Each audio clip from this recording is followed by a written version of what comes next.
আসসালামু আলাইকুম। আমন্ত্রণ জানাচ্ছি আমার কথা শুনবার জন্য।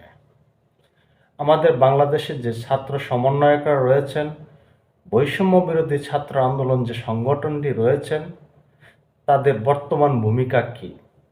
তাদের বর্তমান কার্যক্রম কী?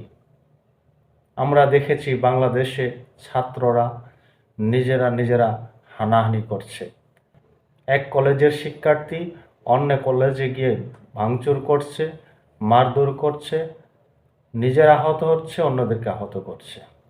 কিন্তু আমাদের বাংলাদেশে যে ছাত্র সমন্বয়করা রয়েছে, তাদের ভূমিকা আমরা খুব বেশি লক্ষ্য করিনি। বলতে গেলে একেবারেই তারা নিষ্ক্রিয় ছিল। অবশেষে তারা বাংলাদেশে যে পুলিশের চিরচাহিত একটি চরিত্র রয়েছে, মারামারি ফ্যাসাদ হওয়ার পরে উপস্থিত হওয়া, সেই ভূমিকা অবতীর্ণ হলেন সমন্বয়করা। অবশেষে দেখা মিলেছে বৈষম্য বিরোধী ছাত্র আন্দোলন সংগঠনের আহ্বায়ক হাসনাত আবদুল্লাহর। তিনি একটি ব্রিফ করেছেন আজকে এবং তিনি একটি উদ্যোগ নিয়েছেন বৈষম্য বিরোধী ছাত্র প্যানেলের পক্ষ থেকে।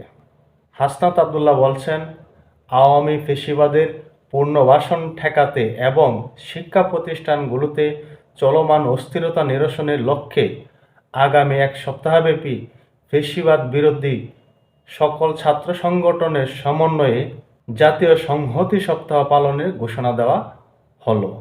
তিনি অবশেষে মারামারি হানাহানি হওয়ার পরে দুটি কলেজ একেবারে ধ্বংসস্তূপ হওয়ার পরে এই আহ্বান জানালেন। রাজধানীর বাংলা মোটরে বৈষম্য বিরোধী ছাত্র আন্দোলন আয়োজিত অন্যান্য সকল ছাত্র সংগঠনের সঙ্গে জরুরি বৈঠক শেষে ঘোষণা দেন আহ্বায়ক হাসনাত আবদুল্লাহ। হাসনাত আবদুল্লাহ বলেন, আমরা গত কয়েকদিন যাবৎ দেখছি আওয়ামী ফ্যাসিবাদের পুনর্বাসনে নানা ষড়যন্ত্র চলছে।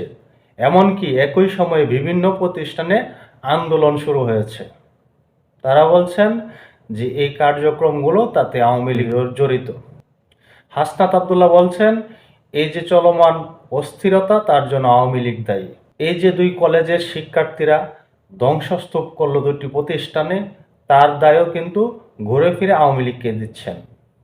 কিন্তু এখন যদি প্রশ্ন করা যায় এই হাসনাত আবদুল্লাহদের, যে এই ছাত্রদের এই শিক্ষা কে দিল, এই ছাত্রদের এই সাহস বৃদ্ধি পাওয়ার পিছনে কি কারণ রয়েছে? আমরা যদি জুলাইয়ের আন্দোলন ব্যতি রেখে পরবর্তী সময় লক্ষ্য করি, তাহলে কি দেখব? আনসার বাহিনীকে ঠেকানোর জন্য ছাত্রদের ডাকা হলো, রিক্সা চালকদের ঠেকানোর জন্য ছাত্রদের ডাকা হলো। বারবার এই হাসনাত আবদুল্লাহরা বারবার সাধারণ শিক্ষার্থীদের ডেকে নিয়ে লাঠিয়াল বাহিনী হিসেবে ব্যবহার করছে। এর থেকে শিক্ষার্থীরা কি শিক্ষা পেল? তারা শিক্ষা পেয়েছে ভাঙচুর চালাতে হবে, লুটপাট করতে হবে, মানুষ পেটাতে হবে, তাহলে এই দেশ অগ্রগামী হবে। এমন একটি মনোভাব আমরা কিন্তু সাধারণ শিক্ষার্থীদের মাঝে দেখতে পাই। অবুজের হাতে যদি আপনি একটি লাঠি তুলে দেন, সে যদি লাঠি নিয়ে বারবার খেলা করে, দেখবেন হয় নিজের মাথায় বাড়ি দিচ্ছে, না হলে আপনার সামনে থাকলে আপনার মাথায় বাড়ি দেবে, কারণ সে অবুঝ। যদি একটি শিশু বাচ্চাকে আপনি 100 টাকা দিয়ে দোকানে পাঠান 5টি চকলেট কিনতে, সে যদি 5টি চকলেট কিনে বাকি টাকা ফেরত না নিয়ে আসে, তার দায় বার কার? এই দায় কিন্তু আপনার, কারণ অবুঝ শিশু এই চকলেটটিকেই গ্রহণযোগ্য মনে করেছে, টাকাটিকে নয়। টাকার মূল্যায়ন সে দিতে পারেনি। আমাদের এই শিক্ষার্থীরা ভুলে গেছে কোথায় কি করতে হবে, না হলে নিজেরা মারামারি হানাহানি কেন?